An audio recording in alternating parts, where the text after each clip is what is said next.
говоря о том, что произошло, наверное же, было бы неправильно говорить о каких-то подвигах, потому что ни осетинский народ, ни ингушский народ, наверное, в этом плане подвига не совершили. Скорее всего, это беда наша, беда двух наших народов, вот, что не смогли предотвратить то, что произошло сейчас.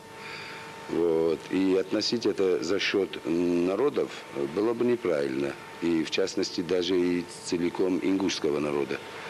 А вы произнесли такое слово, как позор. Очевидно, речь идет о позоре с двух сторон.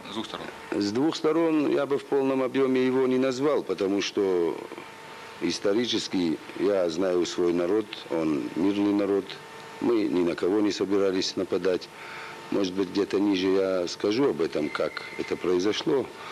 Но нападение это, по сути, произошло на мою республику, на Осетию.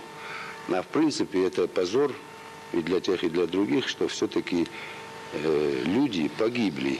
Не один, не два, не 10, а много людей погибло. Так вот, возникает вопрос, зачем и кому это понадобилось?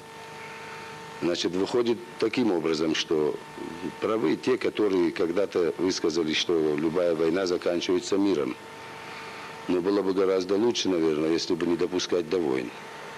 Это бы лучше было. А позорным я считаю то, что,